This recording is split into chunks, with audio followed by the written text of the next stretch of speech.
everybody, and welcome in to another episode of the Lions Grid. Of course, we are your hosts, Kevin Marheine and Joe Wilmot. Oh, Joe Wilmot. That's why it gets flipped and backwards on my end. Always a little bit confusing. On the left, but you're right. Yeah. So we're back again here today doing our recap of last night's game, and we're actually doing it the next day, so getting closer, as the teams are getting ramped up and ready for the season. We too are getting prepared for the regular season as well. So we'll, of course, moving forward, try and keep these recap videos closer to the actual games themselves. I know the first two games we had some days in between there, but happy to do it in a much closer proximity for this third game.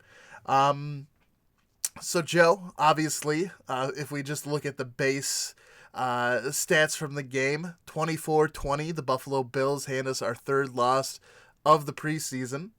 Matt Stafford did play, which was one of the things we were curious. I saw your tweet prior to the game about being pretty sure he would play at least a series, if not a quarter, and he actually played the first half, which was there were some good things there. It definitely looked like it was his first preseason game. But there were some good things. But of course, I think two of the bigger storylines that overshadows anything that was really good about the game was the fact that there were two big injuries for the Lions. Frank Ragnow, the center, and Jared Davis, the linebacker. Both potentially could be missing some time here in the regular season. Obviously, after the game, Matt Patricia didn't really comment too much about the injuries. So they would be undergoing some testing today to determine the extent of them and see how long they'd be out. But yeah, we've talked about it, Joe, about the linebacking core and the offensive line being two areas of concern for this team. So when you're losing two projected starters there, a bit of a concern. And obviously hindsight's 2020, so Matt Patricia didn't know headed into that game that they'd be getting hurt, but Joe, what impact do you think those two injuries are going to have on this team? As I sort of alluded to there, those are two positions we've been concerned about, and those are two starters. So what are your thoughts there? What was the first injury you're saying? Frank Ragnow, starting center. Yeah. Well, let me start talking about Gerard Davis and his injury. That looks to be a little bit more serious. And I think that if he goes and misses some time, then they're going to plug in the rookie, Jelani Tavai, and see what he can do. I mean, that's a big step-up role for him. Gerard Davis has been there for about 3 seasons now playing middle linebacker. Granted, he's got the size to be a middle linebacker, but really he lacks instinct on the playing field. He's always out of position. He doesn't really make too many big plays. He's just kind of a starter fill-in position type of guy. So if we're looking at Jelani Tavai to make a play or something, then he's got an opportunity to take that position from him when guys go down. It gives other guys opportunities to step up. And I would like to see a little bit more impact from the middle linebacker position. Now, Gerard Davis may be the size of a middle linebacker you want him to be, but Tavai, I feel like he's got a little bit more instinct, and he can perhaps put a little bit more on the table for the team or offer a little bit more for the team at that position. With Gerard Davis going down, and since he's down and he's going to be out for some time, maybe it gives Gerard Davis some time to reevaluate his game and figure out what he needs to do, and maybe he'll have to compete once again to get that starting position back rather than just having to hand it to him. Now, Frank Ragnow, starting center. I know they had Graham Glasgow last year at center, and Ragnow played guard, and now Frank Ragnow is over back to his original position as center. Mm-hmm. Now, if he is injured, that's really not a good thing because I think he's a really solid offensive guard, offensive center, and that's one of the weakest lines in all of football. I mean, they have 4 good starters with missing a right guard or left guard. And when you lose a starting center, one that you drafted in the first round, that could really set your team back. I mean, you might be able to get away with 4 good starters on the offensive line and, one guy that's subpar, because usually you only have 3 or 4 guys rushing. unless they send the blitz. But yeah, having him go down is definitely going to be a big loss. Yeah, I think from my point of view with Jarrad Davis, at least it seemed like based off of what I've seen out of training camp and what I've seen in these games that they have been giving Tavay more of a look at that middle linebacker spot, and I think one of the nice things about having Matt Patricia, or at least what they're trying to do, is they're trying to have the ability to have different looks, and have the personnel for it. So it seemed like, at least this is sort of what I've got the feeling of, that Tavay, that everybody has actually been really impressed with him so far in camp. He has looked good in the game action. He's definitely really good in the run. I think one area where there's a little bit more concern about him is in the passing game.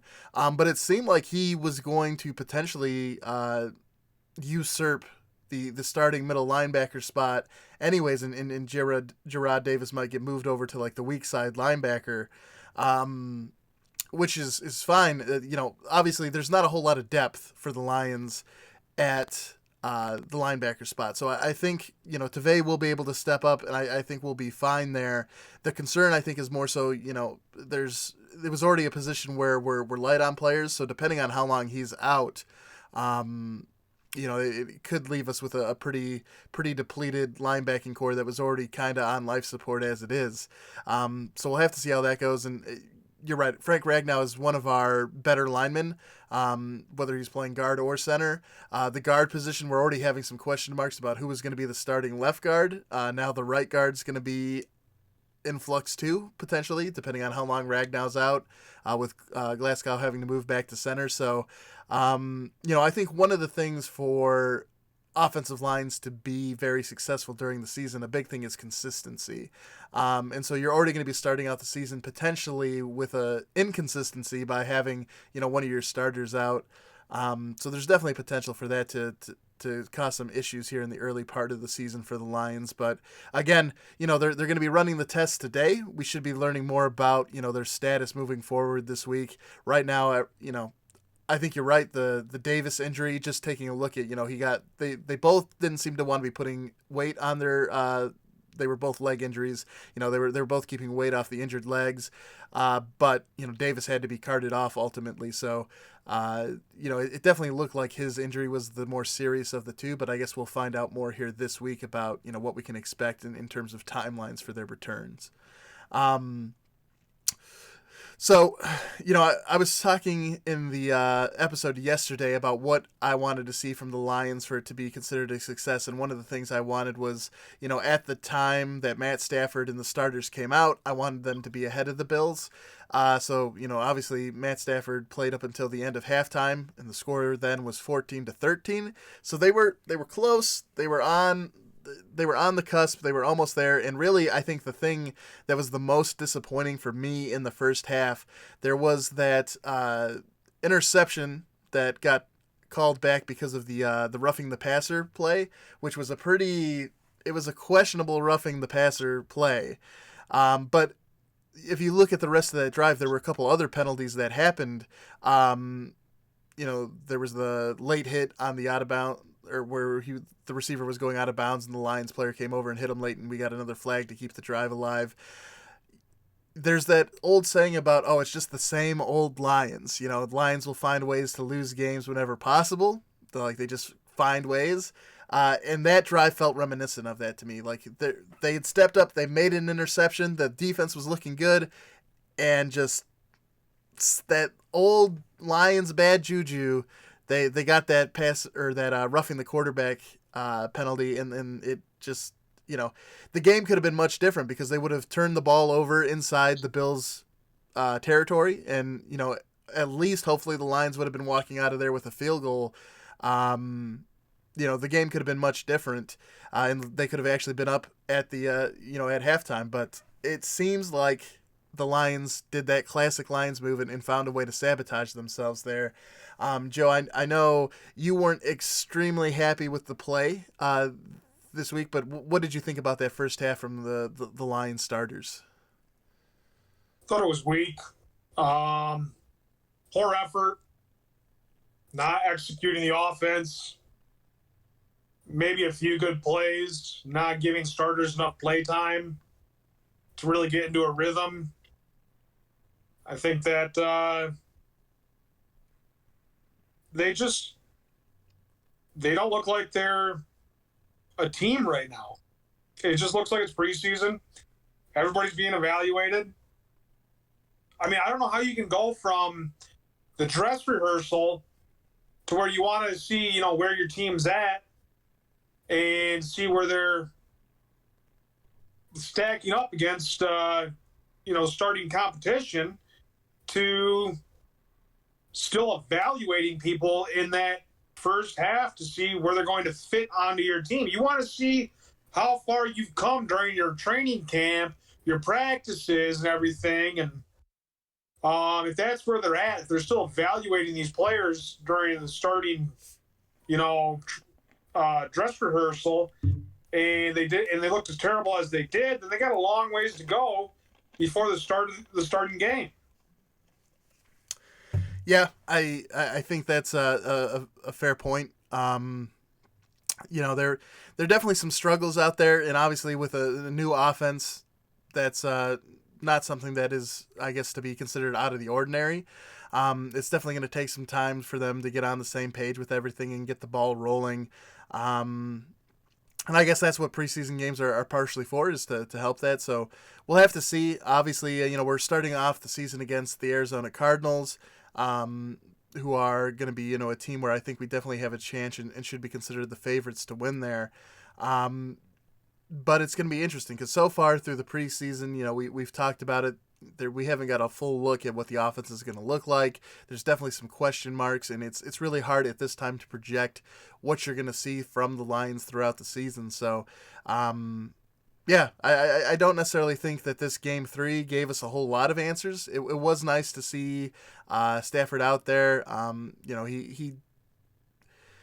There were moments where he looked good. There were moments where there were definitely, like the fourth down and goal play where he rolled to the right and kept backpedaling and then threw the ball out, threw it away, and we ended up not getting any points in the red zone. I think that was something where I was concerned too. There were a couple times where, despite us getting down to the red zone, it sort of stalled out, the offense did. And that's something with, the additions we've made. Obviously we have Kenny Golladay, you have TJ Hawkinson, Jesse James. There's some bigger targets that are supposed to help give us access to the end zone in the red zone.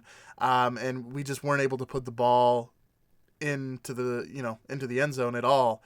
Well, there's the one, but we stalled out a couple times down there, which was worrisome. But again, it's early season action. We'll have to see how things go. I did see some nice things out of C.J. Anderson. It was kind of surprising that they were running him a little bit more than Kerryon Johnson, but there were a couple times where he ran over a couple people, which was always a fan of seeing that. It was nice to also see TJ Hawkinson get involved in a couple of catches. I think up to that point he had like 40-something receiving yards in the preseason. So it was nice to see Stafford making use of him over the middle a couple times. Danny Amendola had one nice catch, and then he had a drop that I think he could have brought in. So, you got to see some of the new weapons being utilized, which is positive. But obviously, with the game ending the way it did, and it being preseason, not a whole lot to take away. And I think, as we sort of touched on, the biggest things are going to be these injuries and what the timeline looks like for the return of Jarrad Davis and Frank Ragnow, because those, I think, are going to be the things, especially early in the season, are going to impact us. So it's going to be, I think this week's going to be pretty big in terms of seeing how long they're going to be out. And then hopefully, obviously there's still one more preseason game to go before the start of the regular season. So hopefully, I don't think many of the starters will be playing in game 4 at all against the Browns. But hopefully they can avoid any major injuries in that as well. Because so far, the first preseason game, Jermaine Kearse went down with that leg injury. Then the second game, they stayed relatively injury-free. But then, the injury bug reared its ugly head again here in game number 3. So hopefully the Lions can avoid any further injuries here in Week 4 and stay relatively healthy, minus the 2 starters that are now down to start the season. But yeah, I mean, in terms of the outcome of the game, I think one of the things that was more surprising on a less serious note was just how well Matt Barkley was out there throwing the ball. He came out there and was slinging it for the Bills. Could be a little bit worrisome in terms of, I think it was more so that when I was watching that part, the second half of the game, it seemed like, especially in that early part of the third quarter, we weren't really getting much of a pass rush on him, so he was standing back there and having time to just throw the ball around. I think, obviously, we have a lot of good players on the defensive front. In terms of, you have Trey Flowers, Mike Daniels, Hand, Snacks. There's Ashawn Robinson. There's plenty of good people towards the top of the depth chart. But it was a little concerning to see that there wasn't much of a pass rush on Matt Barkley. But boy, did he step up for the Bills and was out there slinging the ball, which was interesting to see. But otherwise, Joe, was there anything else in that game that really shocked you about what you were seeing? Just the overall lack of effort. Buffalo, they came to play. Detroit, you may have 3 or 4 guys on defense or offense at a particular time putting forth good effort, but nobody really cares out there. Nobody's really, competing hard, and that's a lack of leadership. If your leader can't get your team motivated to play well, like we saw with Bill Belichick in Week 1 of preseason, everybody there, 11 guys in offense and defense were playing motivated football, trying to make the roster. You make the Lions, you're like, I made the team, but it's the Lions. It shouldn't be like that, And then you only have starters, that are solidified at that position. I mean, what happens when a starter goes down? Do they have any depth? And what we found in this preseason is that the Lions don't have any depth. You look at the backups. When the backups come in, they haven't had the lead all preseason. The starters, they're walking on thin ice. You lose one of them, I mean, that's a big hole that you give up. Yeah, certainly. It seems like in terms of the job Bob Quinn's doing, it finally seemed like we were starting to get a solid start, or that we've had a solid starting foundation, and that we were starting to presumably build depth this season. At least that's what it seemed like, before the start of the preseason. But so far, what we've seen in game action hasn't indicated that there is much depth behind those starters. So obviously, I think for every team, losing a starter is a big deal. But I think the hope is that you have the development and process and can get guys behind them so that if they do get hurt, it's the next man up. But it seems like we're behind the 8 ball a little bit there. So definitely something that could impact the Lions, especially to start the season. I think both of those guys hopefully will be back at some point this season. I think out of the two of them, I think Jarrad Davis is probably the more likely to have to miss the whole season, just based off of how they were acting after the injury. But obviously any time either of them is going to be missing is going to be a big deal for the Lions, unfortunately, because you're right, we just don't have the same depth that some of the other teams seem to have in the league. And I guess we'll end it on a positive note, because we haven't talked about this little gem from the game, but Matt Prater did knock down a 61-yard field goal as halftime expired. So he was showing that he's still got the leg going, and he's been one of the more consistent Lions over the last few seasons. So good to see him showing off the leg a little bit there in the preseason and knocking down a pretty big kick to end the first half there. So a little bit of a silver lining, a good little taste, I think, to leave everyone with as we sort of wrap up the video. But I definitely think at least that's one position on the team where I think most people can feel pretty comfortable about Prater back there kicking for the Lions. All right. Well, that will do it for our recap of last night's game. So obviously the Lions with the 24-20 loss to the Bills dropped to 0-3. Unfortunately, Game 4 of the preseason against the Browns isn't going to be real interesting. Like I said, I don't think many of the starters are going to be playing. I don't think they would have been playing anyways, but I imagine these two injuries to Ragnow and Davis might influence that even more. Well, I'm just happy that it's going to be the end of preseason and they can finally wrap up everything they need to get done during the preseason and make the final cuts and then go into the regular season, because this preseason has been abysmal.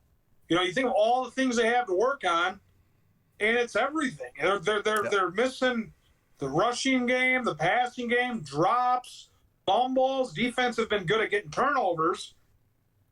But, they've really been playing very inconsistent and a lot of room for improvement. It's a good thing they're not topping out in preseason. The Bills are 3-0 after last night. And you may look at that and be like, oh, we're 3-0. We're playing good. We got good backups. We got good everybody on the team. But it's like it's still only preseason, and just because it's preseason, I'm really hard on the Lions right now, doesn't mean I still think they're going to have a terrible season.